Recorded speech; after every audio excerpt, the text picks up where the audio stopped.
Devstream 185 has officially finished and they have revealed many different things. Our 60th Warframe Temple, the Psudo Exalted and also Ash Retweaks, the new Deluxe skins, the new Proto skins, and many cool new things. So let's quickly get into the video. We're going to be starting off with the basic and the soonest things coming up, and that is going to be the 12th anniversary of Warframe. This is your opportunity to pick up the deck skins for your Excalibur, your Nikana, your Furus, and other weapons as well, alongside the new ephemera, which is quite nice if I do say so myself. That is coming March 7th.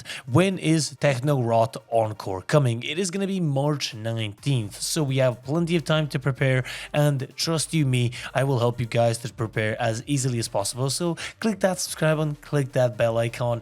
But other than that, the 4 new Proto Warframe skins. We have Siren, Nova, Frost, and then we have Temple. All 4 of them, I'll put some b-roll in the background so you can see what it looks like and what they look like. They look pretty cool. I love the customization. The only one that I don't really like is going to be Temple. I like the base Temple as he is. But before we talk about Temple, we want to talk about Minerva and Velimir. Those two are going to be Siren and of course Frost. They're going to be selling you stuff when you reach rank 5 with the Hex Syndicate when the update comes out. Velimir's going to sell you furniture and Minerva is going to be your main gal for getting yourself the new Techrot weapons. Talking to Velasco, which is Nova, is going to allow you to play Temporal Archamedia. Now Temporal Archamedia is pretty much the same thing as Deep Archamedia, but there's a couple of little twists here. You have these stickers that you can apply and they're going to give you different buffs and so on and so forth, and there's plenty of other changes here that I don't really want to go in depth, but when I make a guide I'll go in depth then,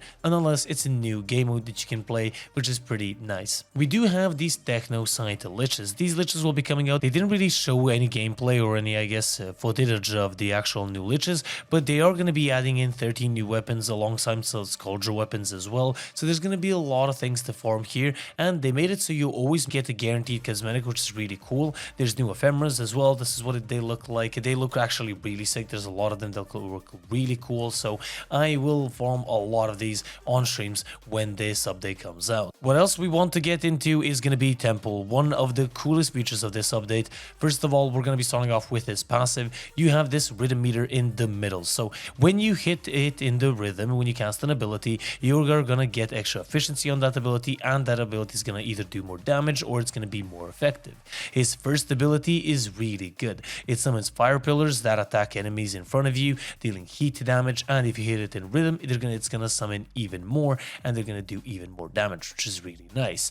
Your second ability creates speakers that basically deafen enemies in front of you, and it makes them more vulnerable to crit damage, which is really nice, basically turning your orange and yellow crits into red crits. The third ability gives you and your teammates a buff of heat damage and to your abilities as well, and the second part of this ability is where you go invincible, you recharge health and shields as well, so it's a really good scapegoat if in those tight situations.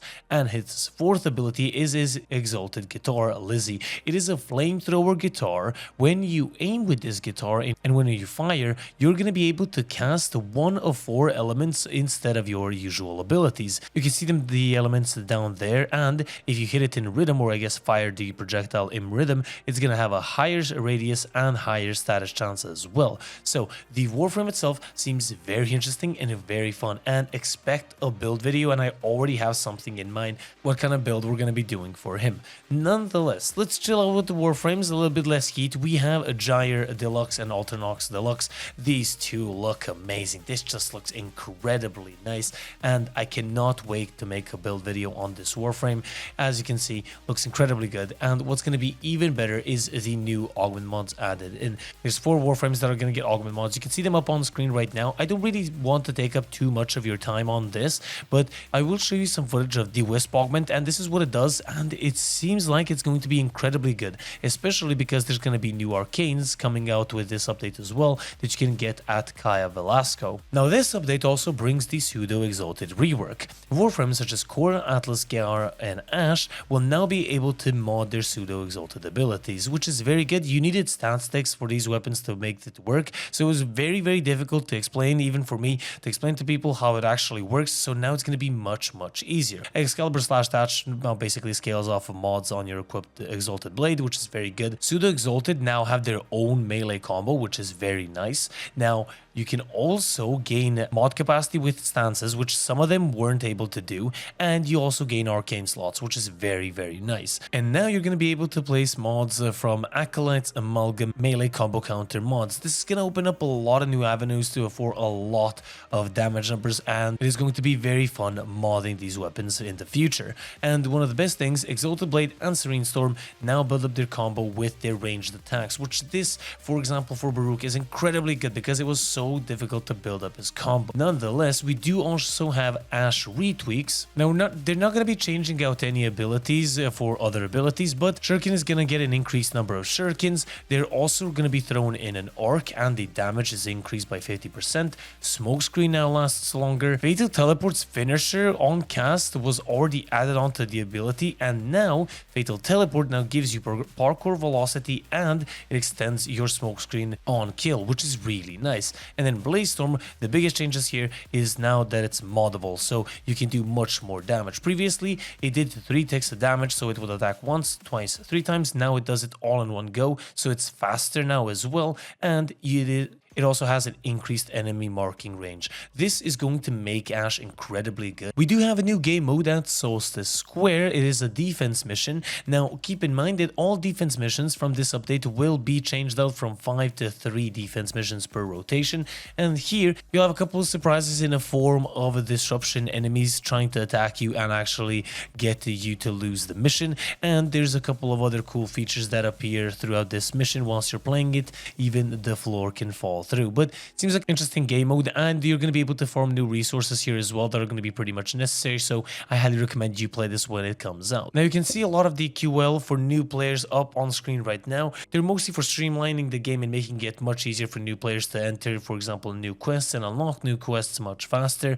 And we do also have the other QL changes that are going to be adding in, I guess, a little bit more substantial. New capture things. They're going to be simplifying the audio and also extending it in one sort of way, so if you right click these simplified ones, they're going to be expanding into, I guess, more areas where you can customize the sound to however you like. They're going to be implementing prorated bundles, meaning that if you have already something from a bundle, a platinum bundle that is, you're not going to have to pay for it again. The price is going to get reduced. This is so good, but sadly they added this in so late. I played with so many bundles already having 1 items, but that's really sad. But nonetheless, the Very Paradox and the new Hex quest are going to be replayable, which is really good. We all live together. You can view the cinematic replay in the Nermanized Fear Fortuna. The Valent swap adapter that you can get for swapping out the element on your Kuva and or Tenant and or Infested Lich weapon is gonna cost much less when you go to talk to Nyx in the Halvania Mall. The face-off PvP game mode is actually gonna get a squad-wide buff if you're not able to match up with people, because apparently they're having a lot of issues finding people to match up with, so